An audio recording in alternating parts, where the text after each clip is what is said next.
Ivoirois, mes frères ivoiriens, mes soeurs, chers compatriotes,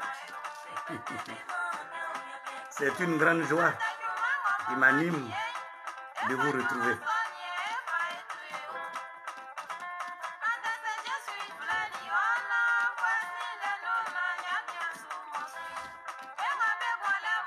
Quand, en compagnie d'autres Ivoirois et d'autres Ivoiriennes, nous avons travaillé à concevoir un projet de société pour la Côte d'Ivoire, il est difficile de se laisser abattre parce que nous croyons en notre projet.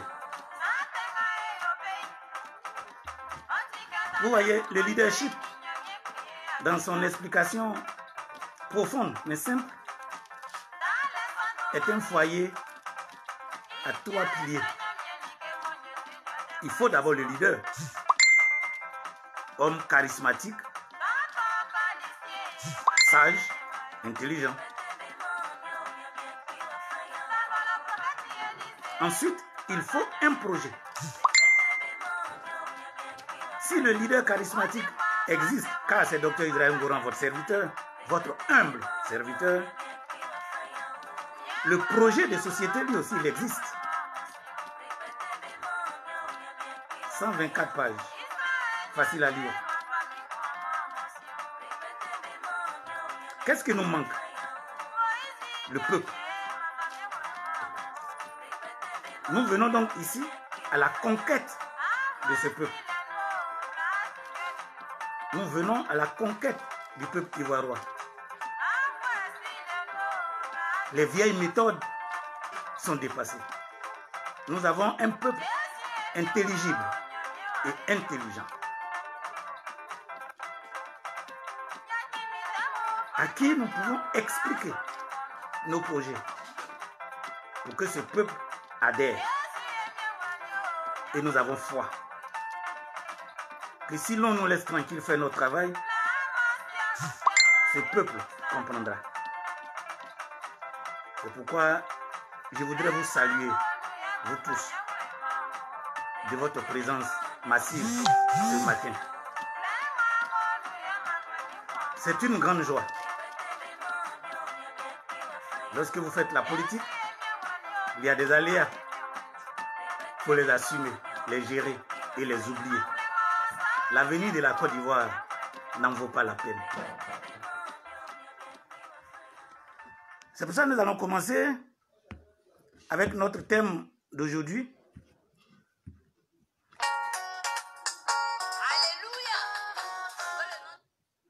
Nous allons donc partir avec notre thème d'aujourd'hui, car comme je l'ai dit, et je voudrais bien vous expliquer la méthode de travail pour cette nouvelle émission que nous animons, les directs politiques du docteur Israël Ngoran. Nous allons travailler autrement. Chaque mercredi, un grand thème sera traité. Un thème qui concerne naturellement notre pays, mais dont notre projet de société parle. Ensuite, toute la semaine, nous voudrions échanger autour de ce thème jusqu'à ce que le dimanche, il faut bien le noter, le dimanche, c'est-à-dire donc chaque dimanche, nous organiserons encore un direct comme là où je suis et nous allons débattre. On va appeler ça une vidéoconférence. Pour que ceux qui ont écouté cette émission, ceux qui vont regarder en différé, viennent échanger avec nous sur ce qu'ils ont compris ou sur ce qu'ils n'ont pas compris. Aujourd'hui, le thème, c'est le foncier en Côte d'Ivoire. Frères et sœurs, il y a un véritable problème dans notre pays.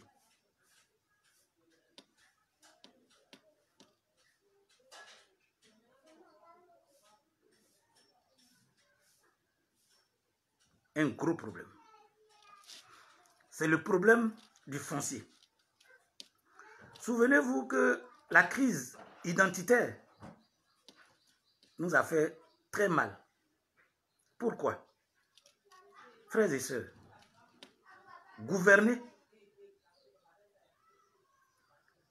c'est avoir l'aptitude de prévoir et d'anticiper. Un responsable politique doit être capable d'anticiper dans l'avenir de son peuple, doit être capable de prévoir même le pire afin déjà d'entamer des préparatifs quand ça arrivera. La langue de bois ne nous servira à rien. La langue de bois ne nous servira de rien. Quand vous avez un peuple où il y a des agrégés, où il y a des docteurs, des étudiants à profusion, des techniciens de haut rang, quand vous avez un peuple que vous avez mis à l'école, il est inadmissible de oser les faire taire. Sinon, arrêtons la formation en français des discussions, des dissertations, des analyses. Parce que le cerveau humain est préparé à analyser, à comparer, à critiquer et à sortir des solutions. Quand l'on essaie d'interdire cela, le peuple est abattu et infantilisé. C'est un peuple donc dominé. Parce qu'un peuple incapable de réaction. Je ne voudrais pas faire insulte à nos universitaires, même si en la matière, je doute de leur capacité d'affronter le peuple avec ses propres réalités. Le foncier, si nous y prenons garde, sera notre prochaine crise. Sur des restes encore fumants de la Côte d'Ivoire, cette crise va nous faire exploser à jamais. Et je voudrais que mes frères et sœurs qui sont là pour nous regarder prennent note. Quelle est la vraie situation aujourd'hui? À notre grand bonheur, car c'est ce que nous espérons, des villes se créent et s'agrandissent. Mais pour qu'une ville se crée et s'agrandisse, elle va occuper des terres. Ces terres sont-elles sans propriétaire au moment de l'arrivée de la ville? C'est la question la plus importante. Aujourd'hui, et principalement dans la grande zone ouest, nord-ouest, centre-ouest, sud-ouest, les plantations couvrent la totalité de la superficie. Plantations en général tenues par des étrangers. Qu'est-ce que nous appelons étrangers? L'étranger, c'est celui qui n'est pas originaire de la population autochtone dont il est question. Donc, si nous sommes à Gagnoa, tous ceux qui ne sont pas bêtés de Gagnoa sont étrangers. Arrêtez d'avoir peur du mot étranger. Quand on dit étranger, si on parle sur le plan du territoire national, il s'agit de ceux qui viennent hors de nos frontières. Mais quand on parle d'étrangers et qu'on parle d'une contrée locale, il s'agit de ceux qui viennent de hors de nos frontières, mais ceux qui viennent de hors des frontières de cette localité. Donc, les plantations que nous trouvons dans la grande zone ouest sont en partie pour des étrangers. Mais si ce sont des étrangers qui ont ces plantations, les populations autochtones locales ont quoi? Comprenez bien, mes frères, elles ne disposent plus donc de rien. La question fondamentale est comment ces populations vont-elles vivre? Comment désormais ces populations vont-elles s'occuper de leurs enfants nés et à naître? Comment sera l'avenir de ces populations?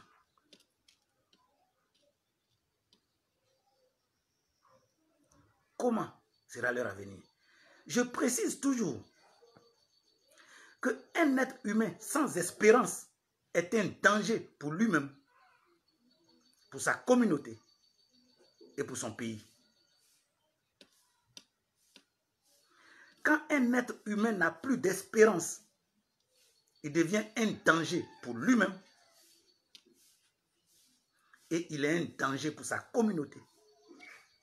Il est un danger pour son pays. Dieu merci, nous sommes la terre de l'espérance.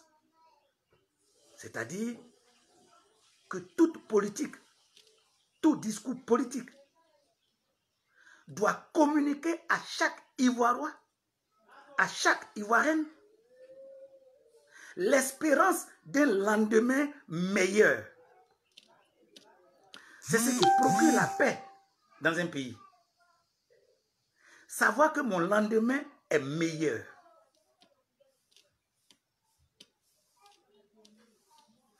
L'élève va entendre le discours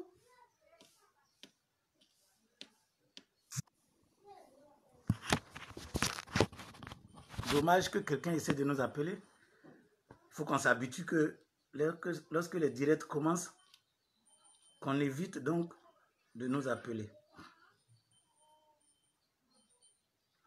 Donc nous disions que l'élève doit avoir de l'espérance, c'est-à-dire assis sur les bancs de l'école, il a une grande confiance en l'avenir, c'est-à-dire qu'il sait qu'un emploi lui est garanti. Il construira sa famille, il sera un homme heureux. Cet élève-là sera obligé de se concentrer sur ses études. Cet élève sera un élève assidu. Cet élève sera un élève travailleur. Parce qu'il sait qu'au bout de l'effort, la récompense est certaine. Car l'espérance ne trahit pas. L'étudiant,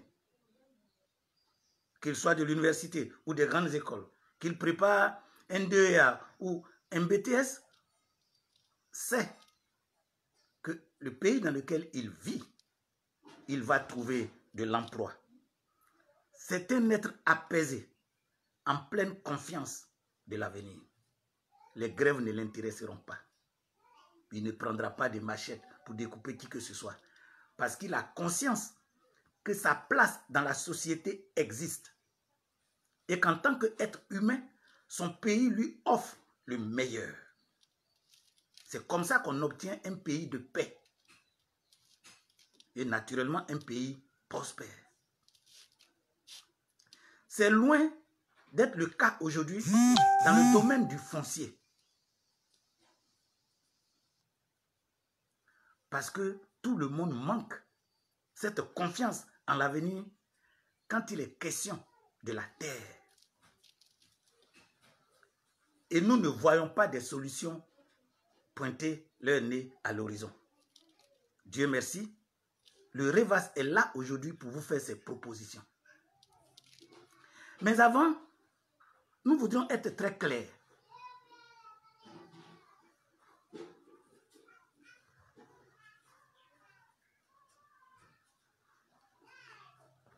Nous voulons être très clairs. Et donc, il faut bien pouvoir comprendre.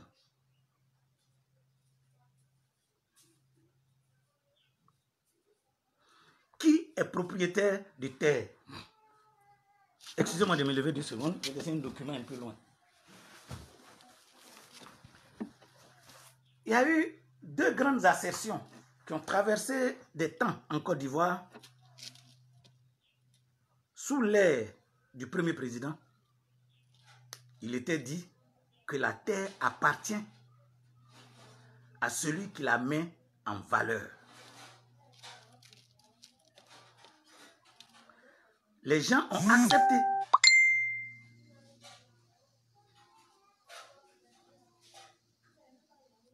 Ce qui n'est pas juste. Ce qui n'est pas vrai. La terre ne peut pas appartenir à celui qui la met en valeur. La terre appartient à celui qui naturellement en est le propriétaire.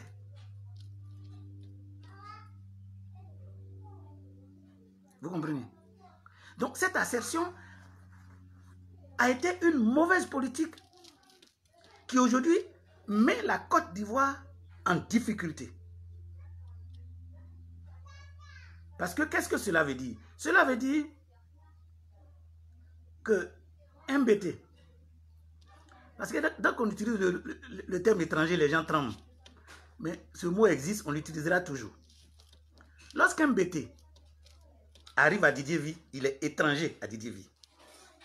Parce que si l'Ivoirien n'élève pas sa conscience pour la maîtrise des mots, l'Ivoirien ne pourra jamais se sauver.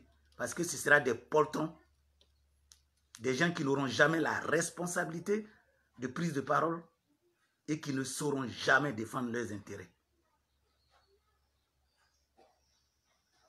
Je répète que quand un BT quitte Gagnois et qu'il vient à Didier V, il est étranger. En Baoulé, on dit Aoufoué. Alors, il arrive à Didier V, il trouve une terre, parce qu'il met cette terre en pratique, la terre là devient sa propriété. C'est ça cette loi. Ou bien, quelqu'un qui quitte hors de nos frontières, qui vient, on lui donne un lopin de terre parce qu'il met en valeur ce lopin de terre. Ce lopin de terre devient-il sa propriété? Je dis non. Pourquoi? Qui doit être propriétaire des terres? Regardons un peu cette carte. Et vous voyez, elle est découpée en départements.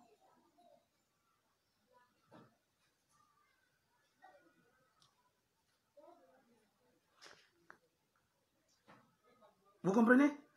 La carte est découpée en départements. C'est-à-dire en un ensemble de peuples.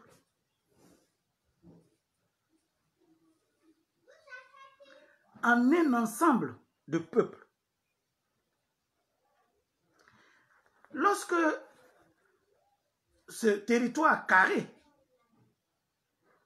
se constituait, il n'y avait pas d'État comme entité, je peux dire juridico-politique, qui gère le pays. Cet État n'existait pas. Lorsqu'il y avait la migration des peuples,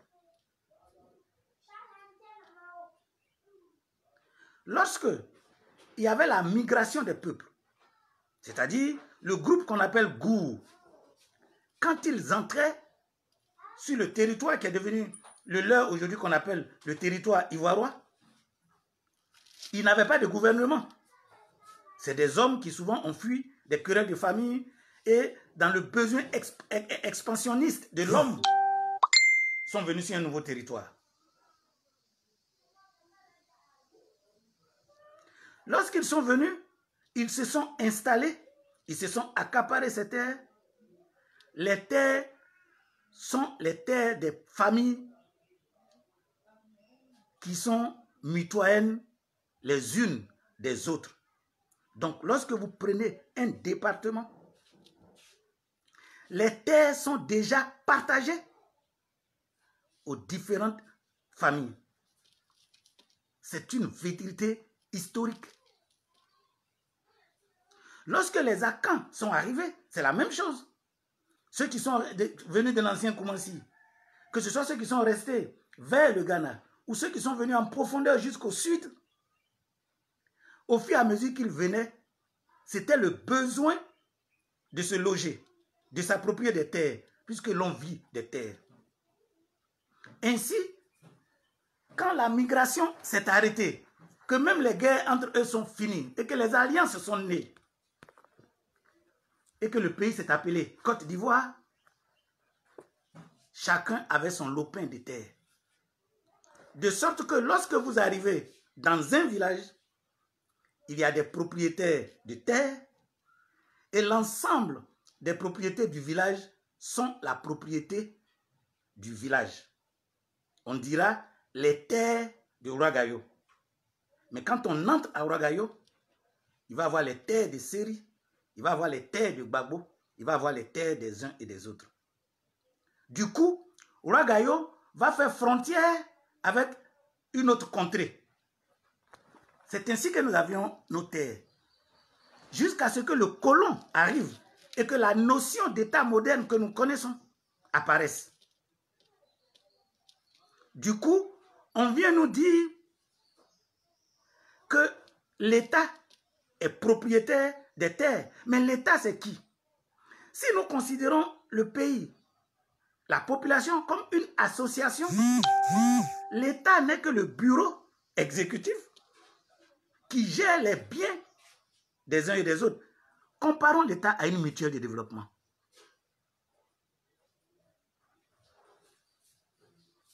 Si nous avons une mutuelle de développement à Gogobro, la mutuelle n'est propriétaire de rien. Mais chaque membre de la mutuelle est propriétaire d'une terre. Mais pour le besoin communautaire de gestion, ils vont mettre en place un bureau. Ce bureau-là, sur le plan national, est appelé le gouvernement, est appelé l'État, qui est une entité politico-juridique. Donc, les membres de cet État, si un ministre, un président d'institution vient de l'Est, il est propriétaire des terres à l'Est. Si un ministre, un président d'institution vient de l'Ouest, il est propriétaire lui en tant qu'individu de terres à l'Ouest, ou à l'Est, ou au Nord, ou au Sud. Où ses parents ont leurs terres, parce que les terres sont déjà partagées. Comment voudriez-vous donc que cette entité juridico-politique soit propriétaire des terres? Alors qu'elle est bien née longtemps après que les peuples se soient constitués. Du coup, si par erreur ou par besoin de domination, des gens ont tenté de nous l'imposer, il faut que la vérité, qui est une grande lumière, apparaisse à nous pour que nous puissions comprendre que les terres ont toujours été et sont villageoises, que les terres appartiennent aux communautés autochtones. C'est pourquoi quand vous arrivez dans un village, chacun sait où il fait son champ. Donc l'État qui nous appartient, qui est l'émanation de notre propre enfant et qui donc doit travailler à la gestion, à la défense et à la protection des intérêts des citoyens du pays, n'est pas propriétaire. Il n'a que ce que ce peuple souverain lui donne. Et pour l'instant, le peuple ne lui a pas donné ses terres. Donc, qui est propriétaire des terres? Ce sont les populations autochtones. Ça, c'est une vérité historique et une vérité éternelle. Tu es né, tu es venu trouver un certain nombre de concepts qui te font croire le faux. Mais naturellement, il faut qu'à un moment donné, la vérité apparaisse.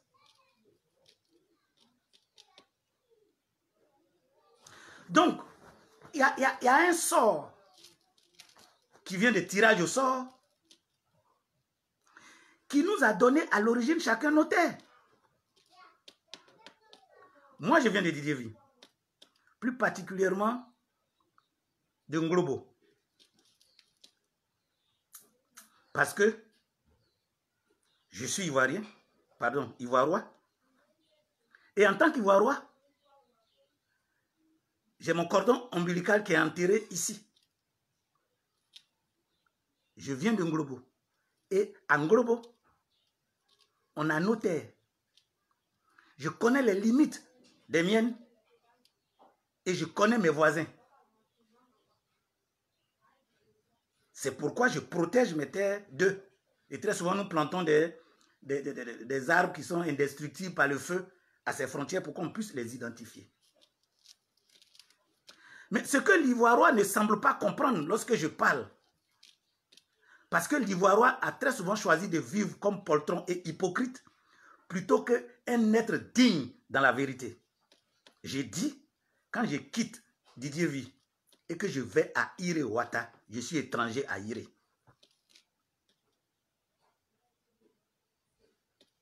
Parce que ce n'est pas là-bas que le sort m'a placé. Le sort m'a placé à Didier Vie. Même quand je quitte Nglobo et que je vais dans le village voisin, qu'on appelle Kongwe Kwadiokro, je suis étranger. C'est un concept qu'il faut bien pouvoir comprendre. Je ne peux pas être propriétaire terrien à Kwadiokro. Comme je ne peux pas être propriétaire terrien à Iré. C'est la logique même des choses. Je ne peux pas quitter Didier Vie pour venir être propriétaire terrien à Abidjan. Ouvrez votre esprit pour comprendre ce à quoi nous nous sommes exposés dans un futur très proche. Parce que quand je quitte Didier Vie et que j'arrive à Issia, il y a des populations autochtones à qui les terres appartiennent déjà.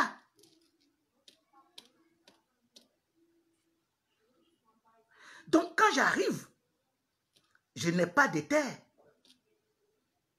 Et je ne suis pas censé en avoir. Parce que les terres sont déjà partagées. Allez dans vos communautés villageoises, messieurs les intellectuels. Interrogez vos parents. Ce que j'ai dit va vous transparaître le plus clairement possible. Parce que là-bas, on vous dira, cette terre appartient à telle famille, cette terre appartient à telle famille, cette autre appartient à telle autre famille. Moi qui arrive, où est la mienne? Je n'en ai pas. Quoique nous sommes tous Ivoirois. Mais quand je me déplace de chez moi, de mon pays, de ma patrie, et que je vais ailleurs, je ne peux pas prétendre être propriétaire. Ça, c'est la première chose à comprendre et à accepter. Donc, du coup, quand j'arrive, qu'est-ce que je fais? Je m'adresse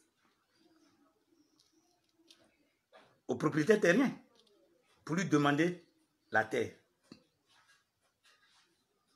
C'est-à-dire, quand j'arrive à Iré-Ouata, et dans notre cas précis, puisque nous y sommes encore, notre tuteur s'appelle Dadier. Il vient de Kogobro. Nous ne sommes pas allés tomber sur la forêt pour prendre sous prétexte qu'on est ivoirois. Et pour ceux qui ne veulent pas accepter que quand le Baoulé quitte le centre et qu'il va à l'ouest, il est étranger, pourquoi quand j'arrive, je ne tombe pas sur la forêt pour prendre? Parce que je n'y connais pas, je ne connais pas là-bas. Donc on va s'adresser à Dadier de Gogobro, qui est propriétaire des terres. Pour lui dire, nous sommes arrivés ici, nous voulons faire champ pour faire fortune.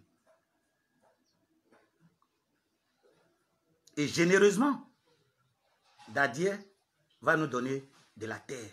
En sorte que pratiquement tout mon village va s'implanter dans cette zone qui est aurifère en plus.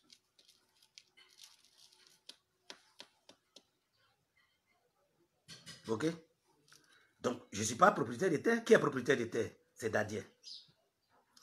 Mais quel est le drame qui est devant nous et que tout le monde veut côtoyer? Mais j'insiste et je répète, un acteur politique se propose comme solution à un problème particulier de son pays. C'est par rapport à ça qu'il va mettre en place un mouvement politique et qu'il va fixer les objectifs de ce mouvement.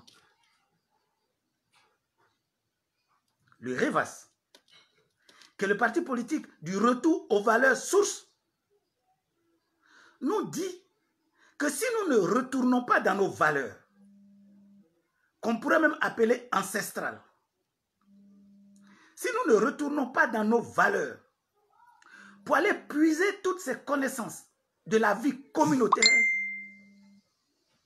le prochain drame qui va nous trouver, parce qu'on est des gens qui sommes arrivés ici, qui pensons pouvoir détenir des vérités, ça sera chaotique.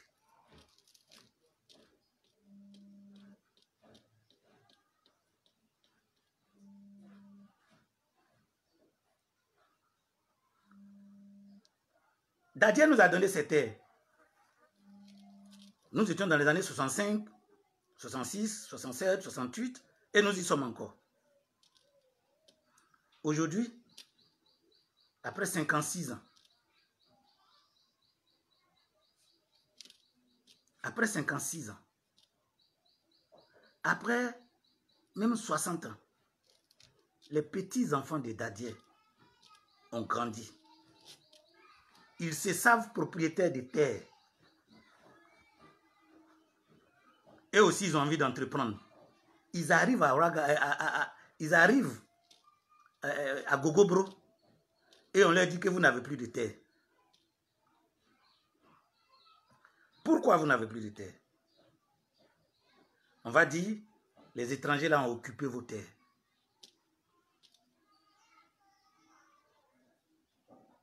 Vous comprenez? Pourtant, eux aussi, ils ont le droit de vivre.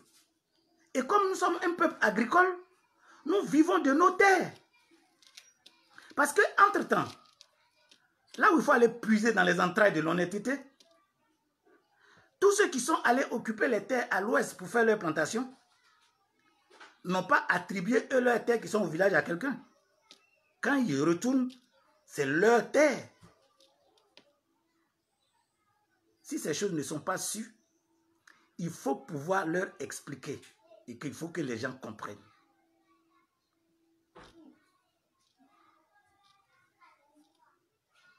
Parce que moi, jalousement, mes terres sont gardées. Je ne donnerai à personne. Mais le besoin expansionniste de l'homme fait qu'il y a des migrations de peuples. Quand vous arrivez dans une zone, vous n'avez droit à rien parce que vous n'avez rien. Ce que vous trouvez sur place, vos tuteurs vont vous héberger, vont vous donner à manger et vont vous donner des lopins de terre à cultiver. Quelle que soit l'alliance ou le contrat que vous aurez tissé, ces terres ne sont pas vôtres. Et d'ailleurs, Dieu dit que la terre ne se vend pas à perpétuité.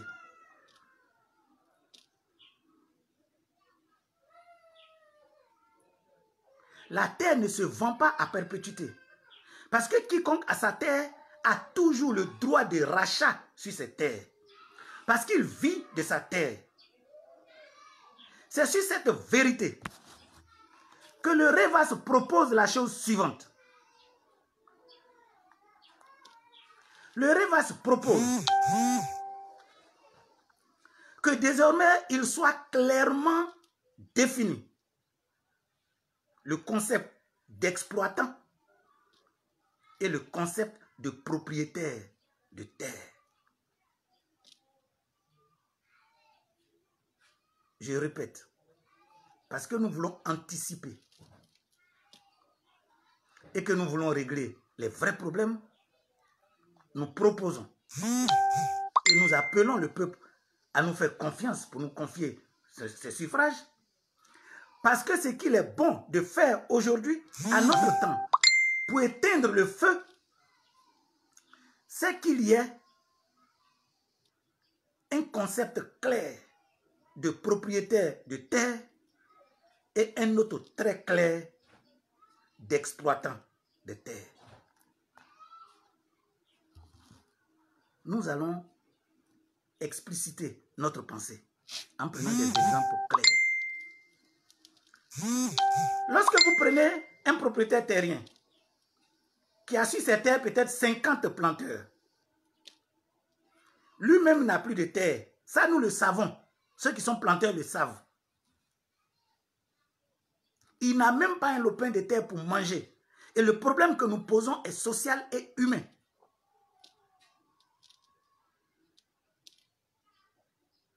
Donc, lorsque vous avez pris les terres de ce monsieur, vous vous enrichissez en ayant planté votre cacao.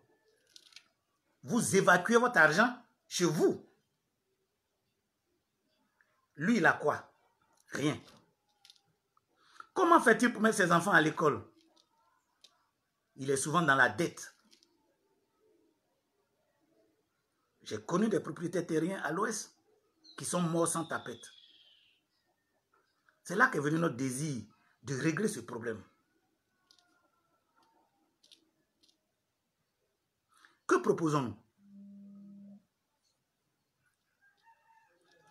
Nous proposons que dans chaque zone de la Côte d'Ivoire, et cela déjà établi de façon naturelle, les propriétaires des terres soient identifiés. De toute façon, ils ne sont pas famille. Et que force de la loi leur attribue, selon leurs espaces, et de facto, les titres fonciers.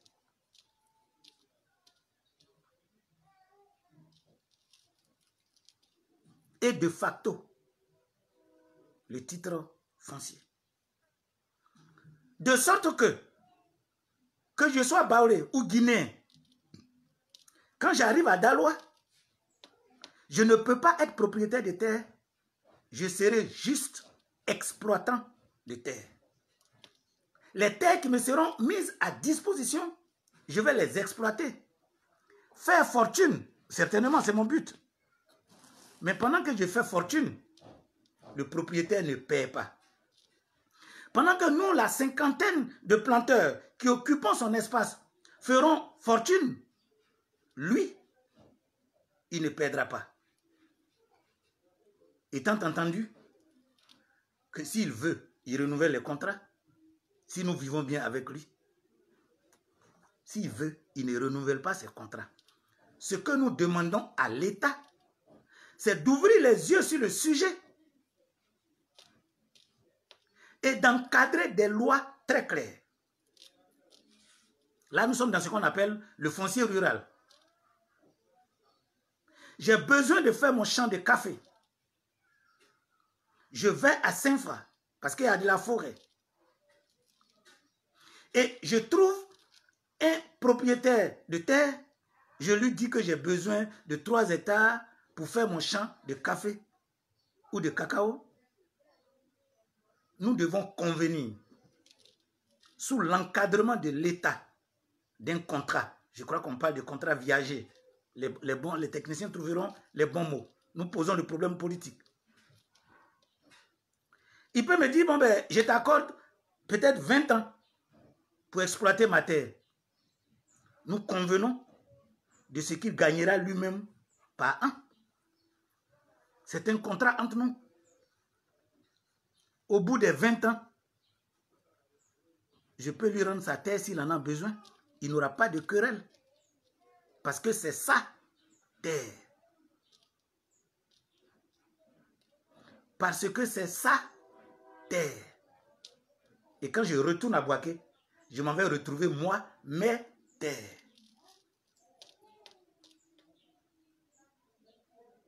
Personne ne perd.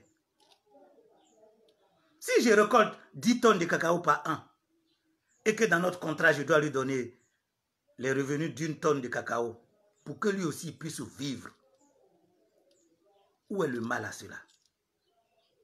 Nous serons 2 voisins heureux. L'un est propriétaire de terres avec un titre foncier. L'autre est exploitant de terres. Monsieur, revenons en ville. On va parler de l'autre foncier. Parce que vous voyez, cela apparaît très clairement et naturel, comme si les terres appartiennent aux maires comme si les terres appartiennent au gouvernement. Ils en disposent comme ils veulent, ignorant les vrais propriétaires autochtones qui vivaient de cette terre et qu'on est venu priver de leur source de vie. Ivoirois, mes frères, Ivoiriennes, mes soeurs, chers compatriotes, regardons-nous droit dans les yeux et disons-nous la vérité. La Côte d'Ivoire appartient à la Côte d'Ivoire. Les hommes vont passer, ils vont périr. La nation va demeurer. Oublions l'hypocrisie, les mensonges de poltrons et attaquons les vrais problèmes de notre pays, pas à pas.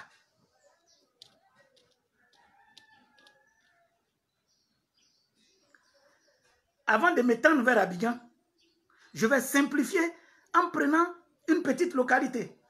Parce que comme nous sommes tous nés et que nous avons trouvé Abidjan, on pense peut-être que les fausses pistes que les gens nous ont données sont normales. Mais retournons dans une localité qui vient de devenir commune. Retournons dans une localité. Faites le choix de votre localité, mais que chacun retourne chez lui. Prenons une localité qui vient de devenir commune. La commune là, on ne va pas la créer en brousse. Encore que la brousse n'appartient pas à celui qui veut créer la commune. On crée la commune à partir d'un village qui est appelé village centre. Mais attendez, les terres qui étaient autour de ce village appartenaient à qui?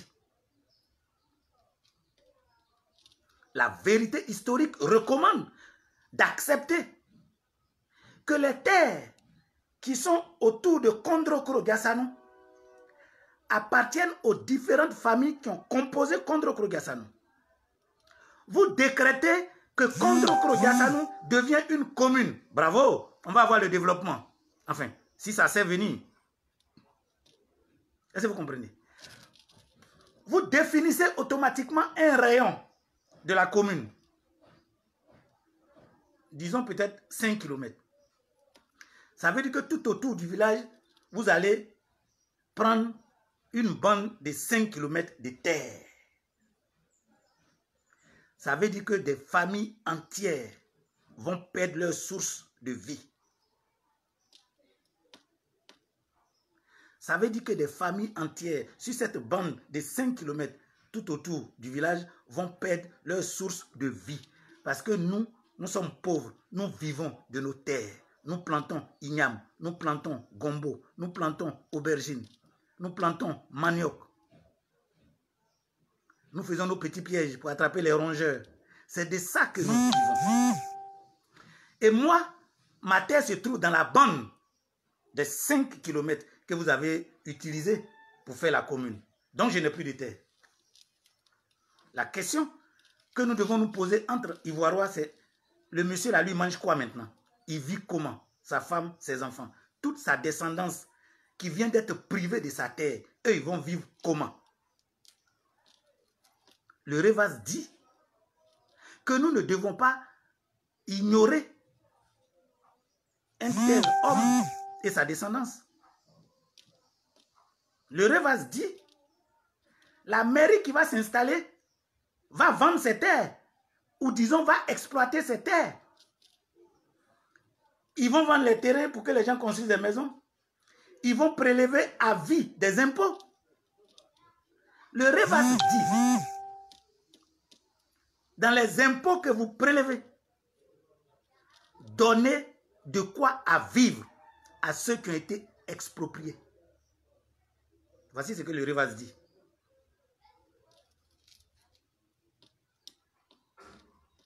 Parce qu'ils vivaient de ça. Et comme nous sommes partis dans un faux concept que la terre appartient à l'État, l'État vient s'installer sans rien payer. Qui vous dit que les gens ont vendu leur terre?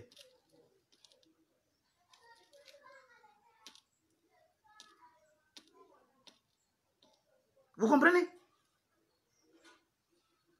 Ma terre fait partie de la bande. Regardez par exemple la commune de Didier-Ville fait 8 km de rayon. Quand ils ont tracé leurs 8 km de rayon, ça avalait des villages entiers et leurs terres. Donc le maire est libre de vendre ses terres sans demander l'avis de qui que ce soit. Mais lorsque une famille entière va perdre ses terres, elle vit de quoi? Vivre ensemble, c'est d'abord se soucier de quoi le voisin vit. Et quand on veut être un politicien honnête et correct, il faut se poser les vrais problèmes de sa république, de sa patrie. Le Revas dit, faisons en sorte que ceux qui ont été expropriés ainsi soient dédommagés à vie. Parce que sinon, comment vont-ils scolariser leurs enfants? Sinon, comment vont-ils s'occuper de leurs femmes et de leurs familles? Leur descendance entière devra-t-elle fuir la Côte d'Ivoire? Où trouvera-t-elle refuge? Où trouvera-t-elle terre? Donc l'État doit se pencher véritablement sur le dossier. C'est ce qui naturellement nous amène au cas spécifique des Bigens qui pour l'instant souffrent plus que les autres. Parce que Abidjan est devenu grand. Donc ils ont été ceinturés, même avec leur plan d'eau où ils faisaient la pêche. Ils ont été ceinturés par le rayonnage dont j'ai parlé tout à l'heure. Vous comprenez? Et eux, ils ont été expropriés. Pour parler comme les Anglais, ladies and gentlemen, quand vous habitez un quartier à Cocody que vous l'appelez caféier, qu'est-ce que ça veut dire? Ça veut dire que là, il y avait une plantation de caféier. On l'a détruit pour construire ton quartier. Tu es bien heureux d'être là. Tu payes les impôts à qui? À l'État. Mais pourquoi l'État devrait-il les oublier?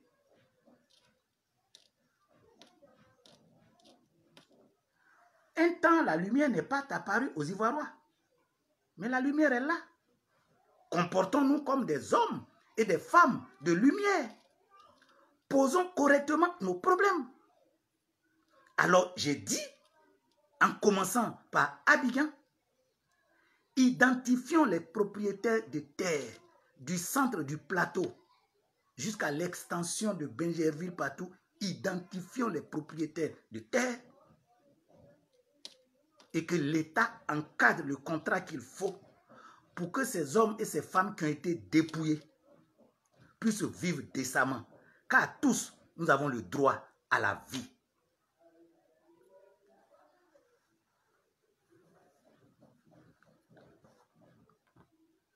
Ce sont des simples vérités qui ne méritent pas qu'on prenne fusil pour tuer son camarade. Mais le retour aux valeurs sources, c'est cette capacité d'hommes intelligents et de femmes intelligentes qui s'asseyent sous l'arbre à palabres et qui débattent. Pour dire là où nous sommes arrivés, faisons attention. Car il y a telle ou telle voie à choisir pour que le village soit apaisé. Et le village ivoire, le village des Ivoirois, a besoin d'être apaisé sur de longues années.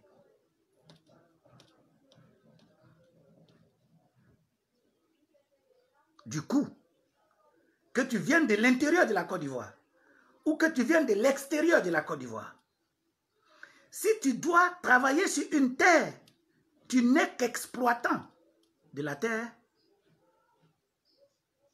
parce qu'il y a un propriétaire qui a un titre foncier. Et dans l'encadrement que l'État aura mis sur place, tu vas signer un contrat avec lui. Si tu veux construire collège, c'est ton droit. Mais il a sa part. Tu manges, il mange. Vous mangez. Le jour où le contrat arrive à terme, si tu n'as pas bien vécu avec lui, qu'il ne veut pas que tu restes là, tu dégages. C'est un contrat. S'il y a un qui veut gruger l'autre, on parlera de la justice plus tard. Mais nous pensons qu'en ce moment, nous aurons mis en place des tribunaux dirigés par des hommes intègres qui ont connaissance des choses, des valeurs culturelles. Parce que très souvent, aujourd'hui, on envoie des problèmes au tribunal. Les valeurs culturelles qui sous-tendent ces problèmes ne sont pas connus par les juges. Ça fait que souvent, le procès est bâclé. Quand on dit un village et un autre village sont en train de lutter la terre, a priori, c'est une affaire qui ne doit pas arriver au tribunal. Parce qu'aucun juge ne connaît les limites de ces terres-là. Et ils ne savent pas historiquement quelles sont les alliances qui ont fondé ces choses. Mais seules les populations autochtones connaissent à qui appartient la terre. Et si les hommes de vérité existent encore dans ces villages, c'est sous la Bapalab que ces problèmes se règlent. Donc le Revas insiste et dit que désormais en Côte d'Ivoire, il faut qu'il y ait des exploitants de terre bien identifiés et qu'il y ait des propriétaires de terre bien identifiés. Les propriétaires de terre sont les propriétaires naturels de ces terres, de par leur naissance même là. Ils sont propriétaires de la terre. Il est évident qu'aujourd'hui en Côte d'Ivoire, nous avons des réserves. On ne va pas remuer les choses dans tous les sens. Tant que ces forêts classées sont là et que les Ivoirois vivent, tant que ces réserves sont là pour sauver l'écosystème, l'État a le devoir de veiller sur ces forêts classées et d'y chasser, manu militari, les occupants illicites qui détruisent l'écosystème. Ça, c'est de leur responsabilité. Si ça ne se fait pas, allez-y à la recherche de l'État qui le fera. Et c'est d'ailleurs pour ça que nous nous proposons, sans langue de bois. Donc, pour le problème du foncier, le débat est ouvert.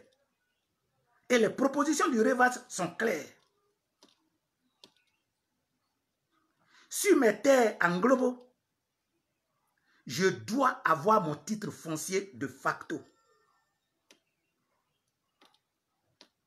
Je suis propriétaire de terre. Si demain, on dit à l'or en bas, je dois chercher quelqu'un pour venir exploiter l'or là, j'ai ma paille là, sa part. Si l'État veut venir exploiter, une convention sera signée entre l'État et moi. J'ai ma part. L'État aura la sienne.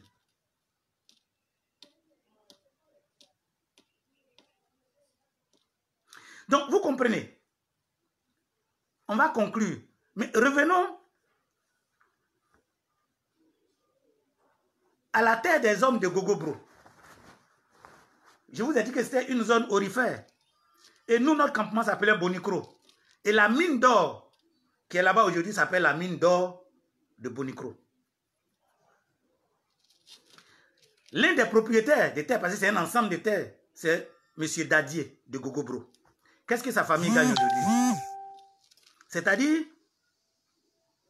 il est propriétaire des terres. Et alors, en bas de sa terre, c'est le sort divin qui lui a donné ça. Aujourd'hui, l'État s'est arrogé le droit d'être propriétaire de cette terre. L'État a signé contrat avec l'exploitant de cette zone minière. D'ailleurs, nous ne voyons pas trop bien ce que la Côte d'Ivoire dans son ensemble gagne. Mais ce que nous savons, c'est que M. Dadier et toute sa descendance ne gagnent rien. Vous avez une terre sous laquelle il y a du pétrole. Vous avez une terre sous laquelle il y a du nickel, du manganèse, de l'or, de l'argent. On vient exploiter et vous-même, le propriétaire, vous n'avez rien. Vous demeurerez pauvre à vie. À Yahweh. Le moment n'est-il pas arrivé pour que l'Ivoirien élève son niveau de conscience, pour que nous puissions comprendre que ça, ce n'est pas une affaire de guerre. C'est simplement une affaire de bon sens. Ivoiriens, mes frères, Ivoiriennes, mes sœurs. Jusqu'à ce que nous nous retrouvons dimanche, dans le cadre de notre émission, qui cette fois-ci démarre à 18h GMT, pour permettre à tous de poser des questions, une forme de vidéoconférence, parce que c'est comme ça que nous voulons travailler maintenant. Les thèmes que nous avons utilisés ont besoin d'être exploités, explicités, mais l'idée a besoin de faire son chemin. Partagez ces vidéos. Apportez vos analyses et critiques. Mais comprenons bien une chose. Désormais, en Côte d'Ivoire, le Revas propose qu'il y ait des propriétaires terriens qui ont de facto droit à leur titre foncier. L'État, institution juridico-politique, émanation du peuple souverain, doivent veiller à ce que les propriétaires de terrain aient leur titre foncier, je dirais même gratuitement. À partir de là, que tu t'appelles Bouygues, que tu t'appelles multinational, tu peux t'appeler ce que tu veux, même l'État lui-même. Tant que vous voulez exploiter une terre, ceux qui ont les titres fonciers, sous la supervision de l'État, signeront des contrats avec vous. Vous mangez et ils mangent. C'est comme ça qu'un pays devient riche, par la richesse de sa population.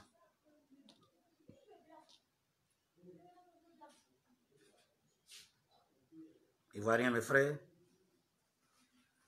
Ivoiriennes, mes sœurs, peuple ivoiriois, voici le projet que nous vous présentons. Si ce projet vous sied, argumentez-le. Si vous ne l'avez pas compris, interrogez.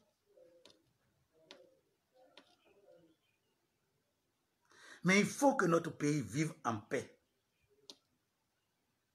Et la paix commence par des discours et des propositions qui donnent de l'espérance au peuple.